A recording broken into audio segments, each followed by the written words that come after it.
दोस्तों सुजलॉन एनर्जी की बात करें तो स्टॉक के अंदर आज फाइनली काफ़ी दिन के बाद अपर सर्किट लग गया। उसके पीछे तीन बड़ी गुड न्यूज़ है जिनको हम इस वीडियो के माध्यम से समझने की कोशिश करते हैं। यहाँ पे कुछ बड़ी अपडेट और निकल के आ रही है। हमारे पावर मिनिस्टर की तरफ से काफ़ी बड़ा बयान निकल कर आया है। सबसे जो बड़ी बात है कि नया साल शुरू हो चुका है। रिन्यूएबल एनर्जी सेक्टर ने एक नया इतिहास भी रच दिया है। अब आने वाला जो समय है वो रिन्यूएबल एनर्जी के नाम पे होने वाला है। इंडिया में ग्रीन हाइड्रोजन मिशन को लॉन्च किया गया है, यानी आने वाले समय में नया फ्यूल इंडिया से मिलेगा जो विश्व के अलग अलग देशों में एक्सपोर्ट किया जाएगा, जिसको बनाने में सोलर और विंड का सबसे बड़ा योगदान होगा।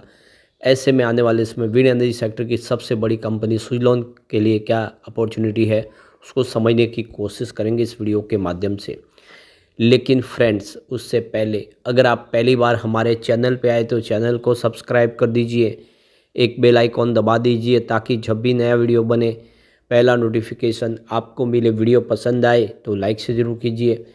चलो फ्रेंड्स, वीडियो स्टार्ट करते हैं। मैं हूँ आपका दोस्त SB दवे और हमारे अपने चैनल ऑनलाइन कमाई में आपका बहुत बहुत स्वागत है। तो सबसे पहले सुजलॉन के कारोबार की बात कर ले तो देख सकते हो कि स्टॉक की शुरुआत सुबह पॉजिटिव हुई 62.64 पर, क्लोजिंग कल 62.22 के आसपास थी, तो पॉजिटिव शुरुआत हुई।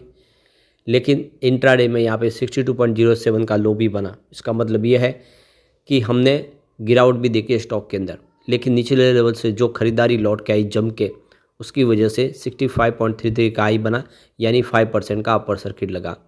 तो फिलहाल FI बाज़ार में नहीं है। जो भी खरीदारी हो रही है वो रिटेल इन्वेस्टर की तरफ से और इंडिया के बड़े फंड हाउस से।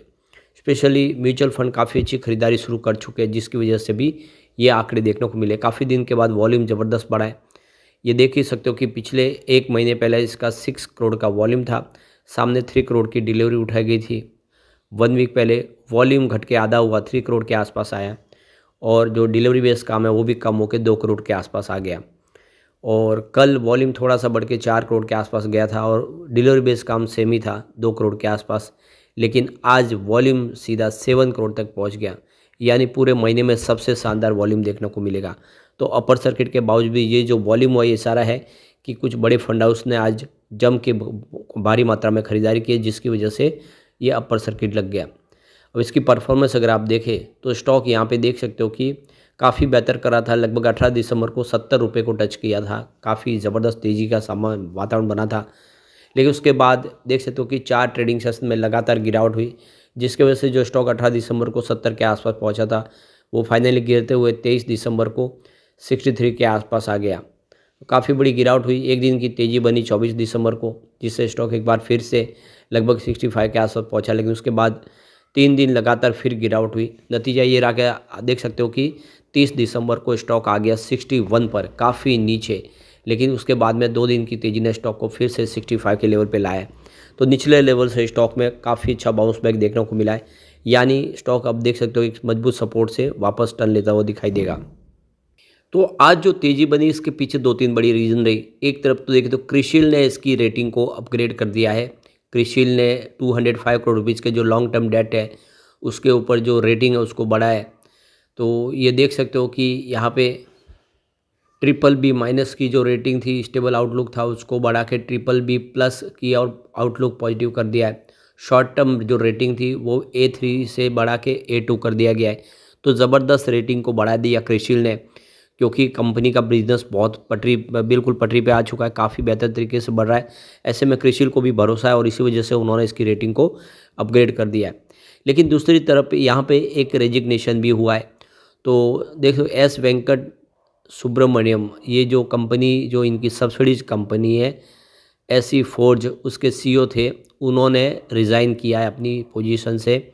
कोयम्बतूर बेस ये कंपनी SE फोर्ज, जिसके 2 पावर प्लांट है स्पेशल इकोनॉमिक जोन में, और इसमें देव कास्टिंग और फोर्जिंग का काम होता है।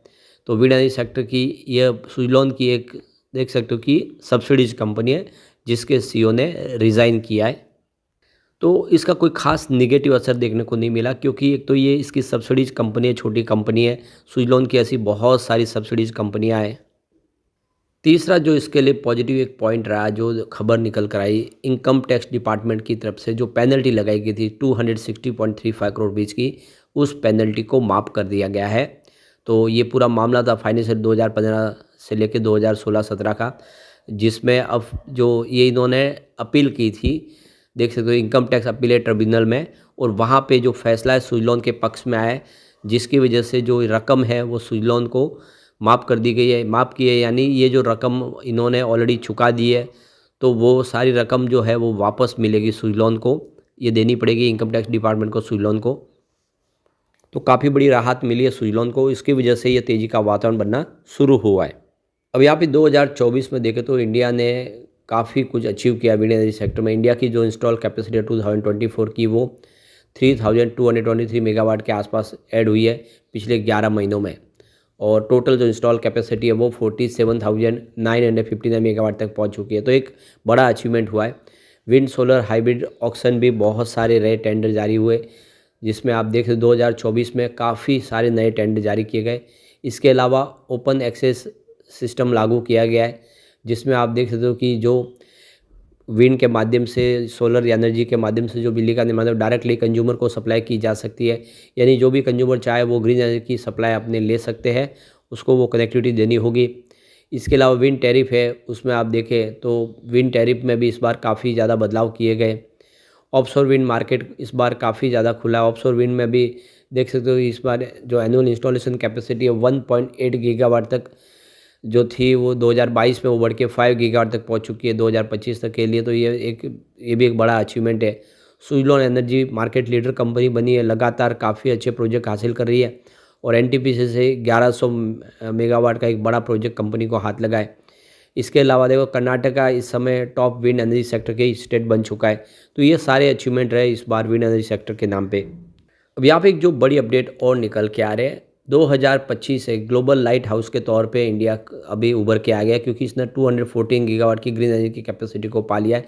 ये हमारे रिन्यूएबल मिनिस्टर प्रहलाद जोशी की तरफ से बयान निकल कर आया है। इंडिया की ग्रीन एनर्जी की जो टोटल इंस्टॉल कैपेसिटी है वो 214 गीगावाट तक पहुंच चुकी है। 500 गीगावाट का सपना देखा हुआ है 2030 तक के लिए सरकार ने, जिसमें देख सकते हो कि 214 गीगावाट ऑलरेडी इंस्टॉल कैपेसिटी पा चुके हैं, और इसमें तेज़ी बहुत ज़्यादा आई है। आप देख सकते हो कि इस बार इंडिया ने 15 गीगावाट की नई कैपेसिटी ऐड की है, जो पिछले साल मात्र 7.57 गीगावाट थी। उसके हिसाब से देखें तो लगभग डबल हुई है इस बार इंस्टॉल कैपेसिटी।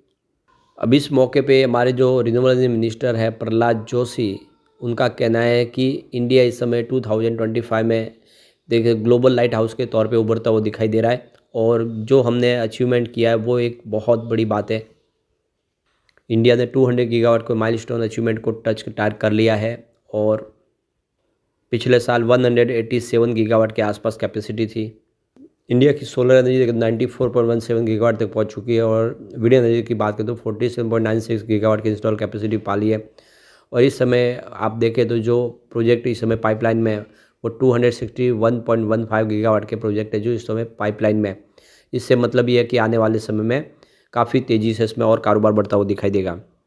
अब यहाँ पे देख सको कि कंपनी का रिजल्ट भी आने वाला है हमारे सामने, जो इस बार उम्मीद है कि बेहतर रिजल्ट होगा। पिछले रिजल्ट काफ़ी बेहतर थे, कंपनी लगातार अच्छा रिजल्ट पेश कर रही है।